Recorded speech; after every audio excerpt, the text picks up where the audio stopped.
So SaaS North, First edition, first edition, first annual SaaS North. mind blowing. I have all the attendees' contacts in my phone. Seriously? From an app that they had at the conference. And I'm talking all the attendees like CEO of FreshBooks, Oh, the CEO of Shopify. We're gonna have to tell them that. Like, That's cool. yeah. What Like do they have I going can on? I can fire off a message right now and be like, hey man. Just like a little Android app that It's iOS app that connects it's, everybody? it's actually a white Sorry. label service, SaaS North, Oh, cool. and then they have it's a white label app. So it's for conferences. It's designed for that. It's got activity stream, people, favorite notes, the agenda, the sponsors, everything. It's powered by Attentify. And I looked at Attendify. and they'll charge you $1,000 for your event, and then you basically have an app for your event. $1,000. Just to give you an example, the ticket for this was about $1,000, Yeah. and then there was about 900 participants. So Business to be in if you have something to, yeah. to teach or say. And I asked the guy. So the guy is from Vancouver. The company was organizing all that for. So Elspark is like our Venn center. If you guys know Venn. Yeah. So our incubator where the startups are, but in Ottawa there's a lot of money. So they're like, we want to be the capital of startup, and they're like, it starts with a conference like that, and so their name is everywhere. And they hired this company in Vancouver to take care of everything. And I was talking to the president. So he's walking around with CVs and all that stuff. And I'm like, this place is so well organized, man. It's unreal. Like in between conferences, you get outside. There's always snack laid out for 900 people. Yeah. And in between, like keynotes, and everything is designed for you to network. Like there's no chairs. Everything like is laid out on Like like stand up and So for go a to the group- water cooler type deal. yeah, everywhere, and then like broken down, like not just a sea of little tables, like broken down little pieces, and That's interesting. I've That's never, the reason it's for so well organized, crazy. that. I know we went to that Visual Studio. Oh, we started? Yeah, I thought you guys were starting. You could Oh, yeah, we are. okay. Hey, hi, good morning. Morning. This is Channel News with Frédéric Laforge. So why are we here, Fred? We are here to talk about SaaS North, the amazing conference I was at in November 2016. SaaS North. So what is SaaS North all about? Well, SaaS North is a conference put together by Elspark, which is essentially our Venn center here. They're the incubator there. They try to encourage the local economy, the startups, boost their impact and help them accelerate their growth in Ottawa. And they want to be like the capital of Canada for startups. So basically they're putting on this conference, and they did an amazing job. There was over 800 or 900 participants from what I remember. So what was it they were covering at the conference? Like, what were the key objectives? So anything related to SaaS, so software as a service. So we've talked about like what metrics you need to consider when you're growing, when you're starting, or where you're later down the game, what you want to do, when you're re-platforming. So FreshBook was talking about their re-platforming exercise. There's Page Cloud, who launched at TechCrunch, was talking about their vision when it comes to design. And they're like, some of the famous phrases that piqued my curiosity was like, when design actually is the last person to sign off on products and not QA, that's where you see a company really leading by the product and by design. And I was like, you know what, that makes a lot of sense. When somebody signs off on the user experience, and that's the last thing. It's not somebody saying, oh, there's no more bugs. Oh, that's great, but is the experience still good? Yeah. So, and a lot of amazing, I met with some, I went to see, I met with the director of the IBM design studio in Ottawa, which is one of their main design studio in Canada. And they invited me over to come and see the place, so I went to see their office, and I was like blown away. They were actually doing activities there at the same time, so these people flew in from all over the world, and they were doing they were redesigning an app for a fintech, so finance, like a bank basically. And they got all these activities, and the whole space is designed for them to it's vertical workspace. Instead of being like this, it's all everywhere, every single bits and pieces in the office. It's a place for them to brainstorm, sit down, put some stuff on the wall, and I was like blown away. That was pretty Cool. Yeah. Very cool. Yeah. Like a think tank of sorts, I guess. But the whole thing, Yeah. the whole thing is designed like a think tank. Anywhere you are, you can like start brainstorming.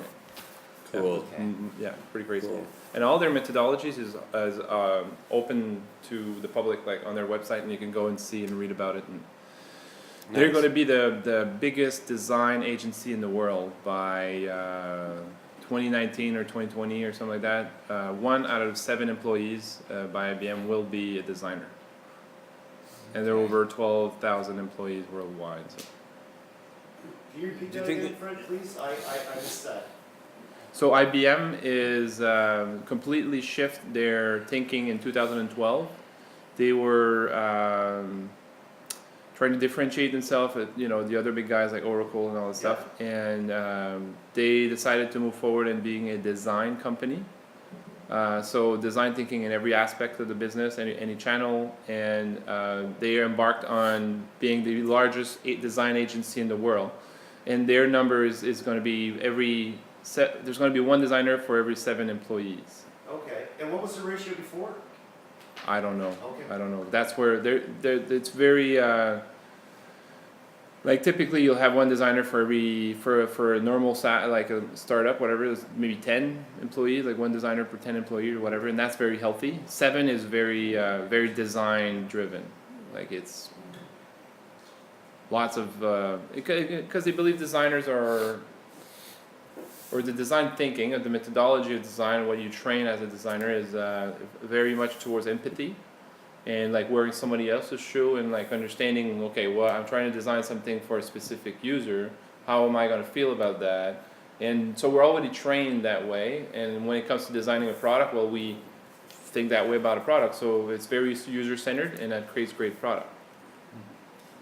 So what kind of processes did they have to change internally, do you know, to accommodate that? So this, you have all these new designers, did that change anything in their typical processes? Yeah, they do a lot more of discovery sessions. Like they do a lot of activities in the office, and they have all these different discovery activities and brainstorming activities, and it's all led by designers.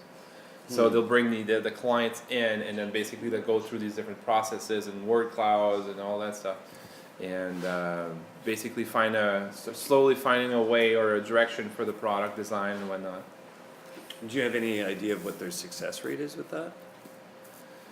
Well, we haven't really talked about that.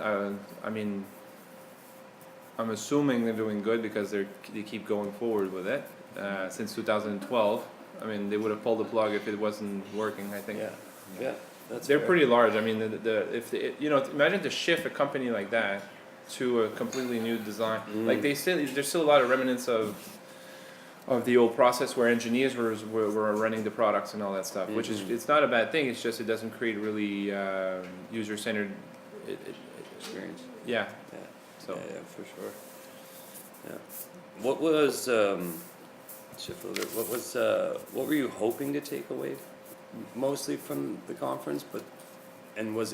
Is that actually what you ended up taking away as like your best takeaway, or did you come out surprised with what you were taking away at all? Like, was there something? I that had surprised absolutely you? no expectations. None? I looked at the keynotes and I was like, I'd love to hear what they have to say, and kind of like maybe if I get to meet with a few of them and talk about it. And That was your hope. What was That the was- actual? How do you find? well, I met some incredible people, like people that I like. There's Tom Walsh that I've met. Is the director of product for a company called TWG. They are in Toronto. They design products. They design roughly between 11, 12 products a year for companies like us, and they have their own process and all that stuff. And they've been delivering high caliber products for they're a consultant, a bit like Cognitivex, basically. Like they'll design products for, but his methodology, and like he's one of the coach at Startup 500, which is a very famous accelerator in the Valley, and like I don't know, I was listening to what he has to say, and the guy had absolutely no time for bullshit. Like, and I was like, yeah, I love that. And like, anyways, was great. Yeah. Right on. So that was one of the trends that did you see that as a trend, or is that kind of just something IBM is doing, or is that something you think a lot of companies are doing now, putting that focus on design? I think so. Yeah. Yeah. Was there any other trends? Bots and Bots, AI. yeah. There's really like a lot of Yeah. bots and AI, and like talked a bit about the bubble. Like we're in a bubble right now. Like the amount of funding that the startups are getting is ridiculous. Mhm. They're getting evaluated tenfold what they actually are, and what that creates a very animosity with. I mean, let's say your first round of funding is $10 million, and then they found out that because it got hyped out of proportion tenfold. Then when you actually need more money to continue your Series A or B or whatever, then if you raise less money than you've raised previous, then That looks bad. you Yeah. look like you're dying, literally. Yeah, So yeah. nobody else wants to invest in you after that. Do you think sometimes that the investments are a trend based on one-upping the previous startup or the previous? Like, do you think that there's any influence on So the Lyft- investment that way? For instance, Lyft was competing against Uber Yeah, head to head, same Yeah. product. yeah, They got hundreds of millions of dollars in investment. They're closing. yeah, You know what I mean? Like Yeah. so the investors are going to be like, okay, so this is the Pepsi, the Coke, right? So there's always place in the market for competition, and it's healthy, and it pushes everyone to be better, and so that's you want that. But like Lyft was trying to do that, but Uber has been a bit like Amazon. Like Uber has not made money since it started. Amazon has not made money since it started. They've been reinvesting all their money. No, they made money, but they reinvested all their money into the operation. And so they basically, imagine if somebody is making $100 million in net revenue, but investing back that $100 million in their operation versus the competition. This one, since they're the biggest right now, they're going to be still being the biggest and being like, after a point, like you can't even try to like reach them. They're so far in their development or their process. It's crazy. So that's what Amazon's been doing. So and Uber's been doing the same. So it's nearly impossible to compete with them. yeah. Did they, I know I was just looking over your notes there, and one of the objectives or goals was to learn about some of the new tools for SaaS businesses. Did anything really stand out there as far as? Oh yeah, man. They have there's a lot of great Canadian startups, and they from dashboards to CRM to product roadmaps to there was even a startup for farmers to basically like eBay for seeds, like in That's interesting. in Alberta and Saskatchewan. Oh, Yeah, that's super okay, cool. cool. It's and then the grain industry is like kind of a mafia over there, but anyways, it is. Yeah, it is. Really? Yeah. It's like the cheese in Montreal, the saputos, and like the avocados in Mexico. Like there's like specific stuff that are Potatoes in Yeah. Prince Edward Island. yeah. Actually, you know what? That's Potato mafia. it's From a tech stack standpoint, what did you notice kind of the most, I guess, common or the most talked about? The most anticipated, I guess, would be a better way. there was not anything specific to like the tech stack. So it was not there was a lot of discussion about lead generation, like the new tools to better your funnel, and like growth hacking, which is a buzzword, but essentially is how to get 100,000 users without spending a dime. Like, you know what I mean? Like all the ways and to figure Did your you way take up there. notice if there was a trend from one to the next? Like Well, you must have come in contact it with is that. back end API, front end. That's the only thing that I kind of got. That's out of all it. you got. Yeah, I don't know what Yeah. they use. Yeah. Fair. Do you think anything that you've seen there as far as trends? You mentioned the designers and maybe some of the bots and AI. Is there anything you think we could use here at Dovico? Anything that would help us grow our business or take it to the next level? Yeah. Well, most of the great findings that I've made in that report there, but definitely in our lead gen. Like how we're doing our leads and how we're dealing with the leads and optimizing all that stuff. So our sales process, there's a tremendous amount of growth we can do there.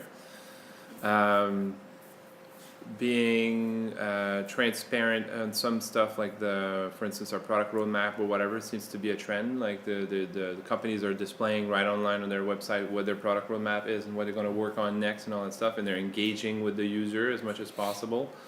And so it's very transparent.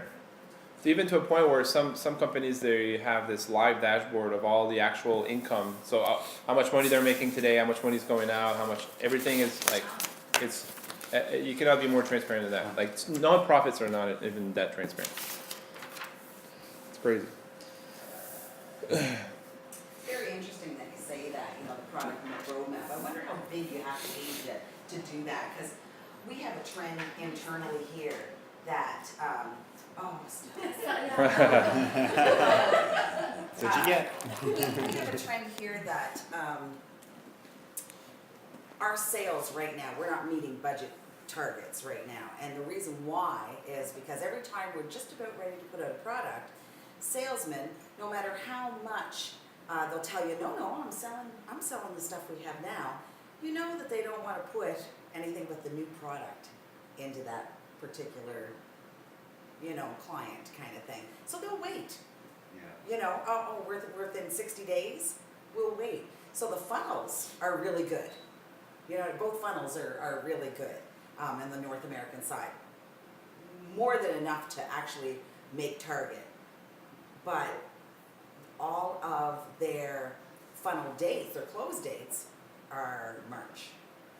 Because the new tool's coming out in March. That doesn't make sense to me, Shelley. Like, why would a customer hold up? Like, it's all SaaS now, right? Like, it's just an upgrade. They don't have to do Yeah. any work. Yeah. Why are they holding off on the purchase? Exactly. Old mentality. Exactly. Yeah, I don't understand So what that. I think it is the same when Deanna and I are looking at accounting packages.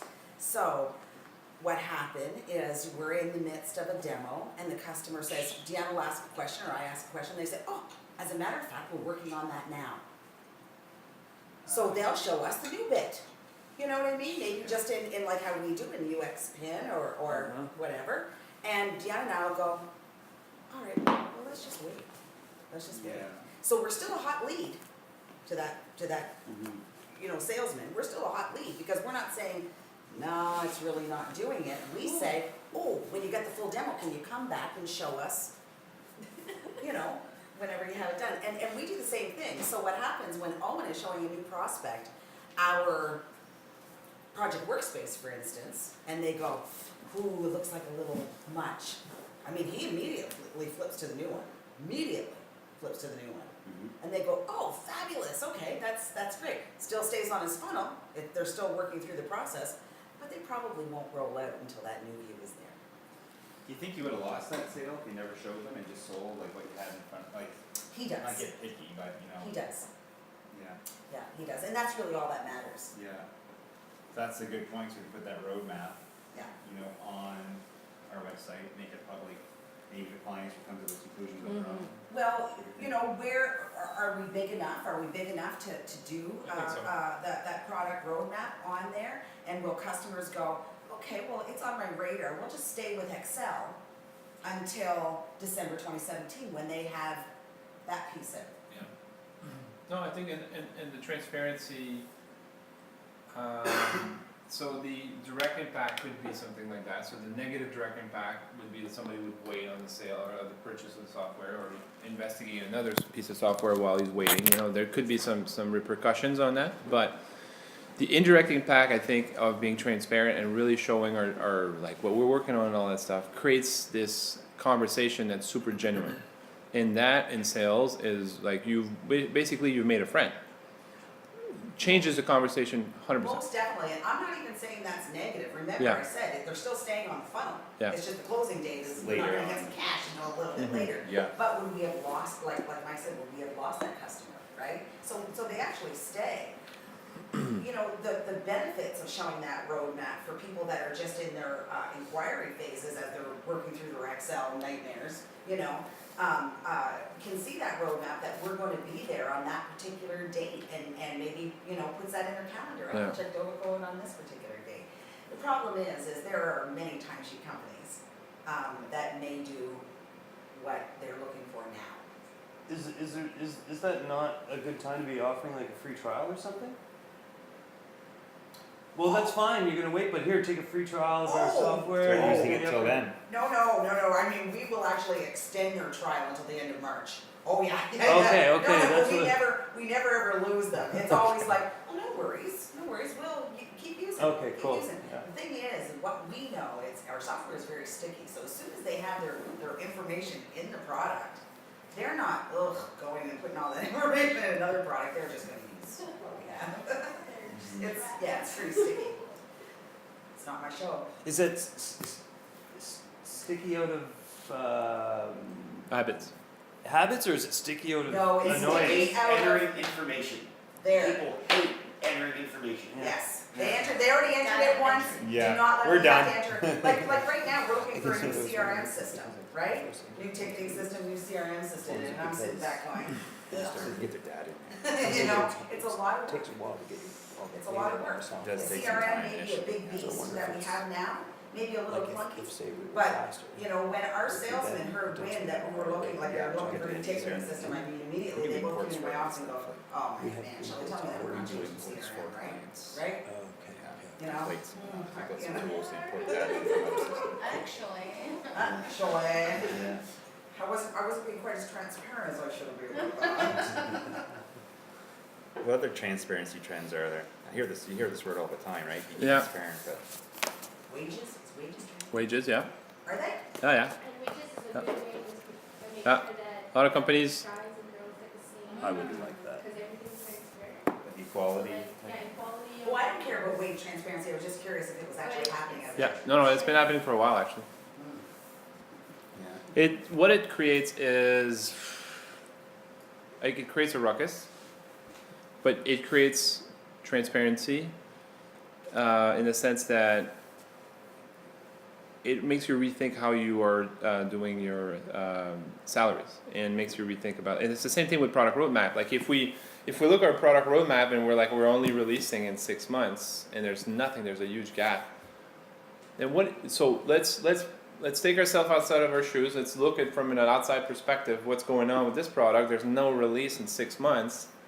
That doesn't make like this. Is are they working on that product, or they kind of let it phasing it out or whatever?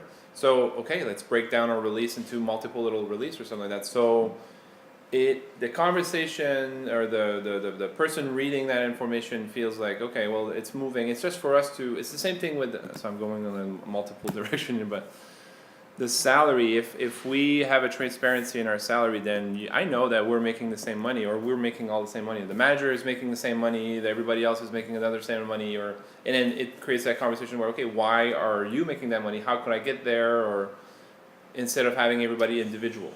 And then it's different. Kind of changes I the don't- goals though, and the motivation for the.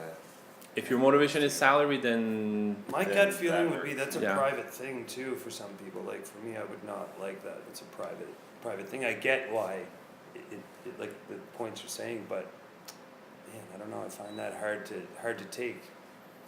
it's not easy to be okay with the fact that you're doing maybe more work, but you are making more money. You know what I mean? Yeah, but I think that's my problem with it, is that, like it's giving a false, like I don't know how to explain it. I work for MUCC, and all the, you can go, right now you go on the government website, Mhm. find out everybody who works in Mhm. over $60,000, you can find out who's making what Mhm. on there.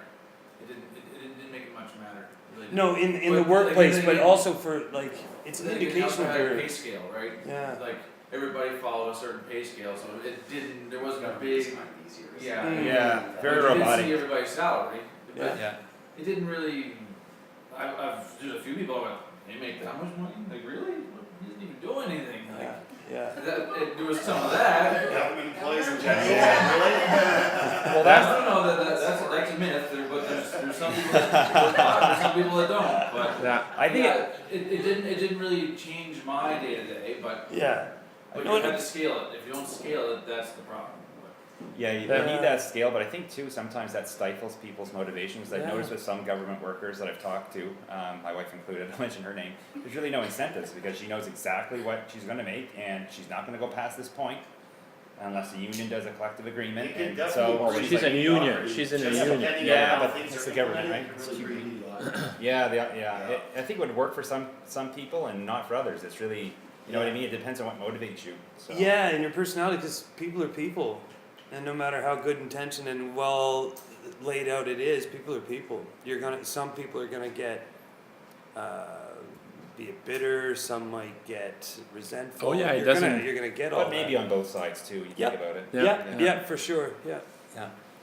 But the transparency is for the company and the employees. Yeah.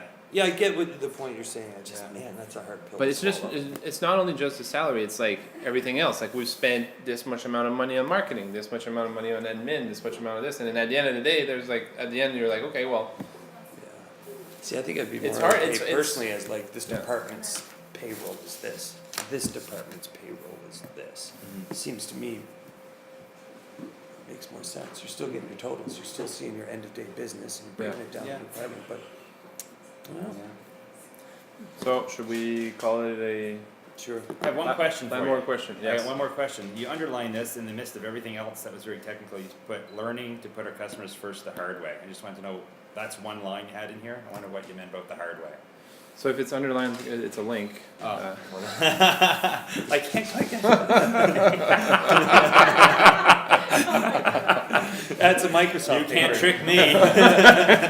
That's a broken iPad right there. You remember what that was? Um, What the hard way was? Well, if you keep failing at your product and you're not listening to your customer, So take some sacrifices in order to do. well, sometimes we're so sure about what we're doing because we have experience, we have, and our ego gets in the way that we cannot let the customer tell us otherwise. And that is dangerous. You have to be selfless in the idea when you're designing a product. Okay, here's an idea I throw at you. The moment the moment you put that idea, when you're designing, the first design is yours. That's how I say it, and then it's the customers. Like that's exactly how you got to see it. You got to completely remove yourself from the equation and just 100% listen, and then be able to listen where somebody are being like trying to. The voice of the customer, you need to be able to digest it and make the best decision out of it. Like so, the digestion of that, you cannot digest it and make the right decision if you're not open to the fact that your idea that you threw out there is shit. And that happens nine times out of 10. That some ideas will fail, and that's okay, and you learn from it. So contrasting to what you're saying, I'm going to take Steve Jobs as an example, just to kind of argue the point. Somebody who says the customer doesn't know what they want until we tell them. And now you're saying on the other side, the opposite. Is that a SaaS to product thing, or is that a transition in the industry, or is that just a personal attitude? Or If Ford would have said to the customer, "What do you want?" they would have said, "I want a better horse." Or a faster horse, right? So they don't know if we're coming up with this new product that nobody knows. What you identify and what you validated is the pain point. You know there's a pain, and what you're coming up with is completely new. They never had a mop that the head would remove. They always had a mop that would be one piece, right? Mhm. And all of a sudden you can remove it and throw it in the washer. You never had that. So all of a sudden I'm like, "Ooh, wow, I can wash my mop head." It's this little change in the product, but it completely redesigned the industry. so it really depends on the disrupt factor in a sense. But what you validate is the pain. As long as the pain is there, like, okay, I have a dirty mop, and every time it's too dirty, it's kind of complicated to wash it with the hand, whatever, and then you're like, okay, well, I got a better solution for that. Then if you come to your customer and you're like, "There's my better solution," and they're not used to it. So if they're not used to a car and they're used to their horses, they're gonna be like, okay, well, you know what? Like, and the majority of people will be like, "I'm good with my horse," because the majority of people are like, "I want to know that car works, and I want to see people driving that car before I." And that's the crossing the chasm, the adoption life cycle, the technology adoption life cycle, where you have the bell curve, but. Basically, the 90% of the people are in the other end. Like they're the first early majority, and then the laggers and all that stuff. That first crowd is who's going to be your instigator, or your early adopters, who's going to be like, "Hey, you know what? frig my horse, I don't care about it. Leave me a car. I'll try it out. I'll frig around with it. There's gonna be bugs. It's not gonna start. But you know, I'm up for. Where does the carrot go? Yeah, where's the carrot go? But I'm like, and then the very yeah, where the carrot go? And So it's, yeah, that's it. but then the book called Crossing the Chasm is really interesting because they talk about how you get. It's not that hard to get early adopters. Like you get people who are visionaries and you're going to see beyond the product that exists today and see your product as a solution. And then you'll get, so they don't want to pay for anything, they just want to try things. And then you'll get your really, really early adopters who will pay 10 times what it's worth because they've got recommended by the visionaries. They're like, oh, hey, listen, like this product, it's exactly what you need. It's fresh off the press. You want to try it out. How much is it? Well, you know, it's pretty expensive right now because it's brand new. I don't care. I want the best. Boom, okay? But then to get to that point into the early majority, the hockey stick that everybody talks about, the why SaaS products are what investors are all investing in, is the scalability of a SaaS product. Is to get everybody else to see or be influenced by these early adopters. And that's complicated, and there's a whole book about it. It's called Crossing the Chasm. Cool. Yeah. I don't know why I'm talking about that. Yeah. It's interesting. Yeah. Yeah. All right. Thank you. Yeah. Channel A lot 5. of questions. High five, good job, guys. What I was wondering.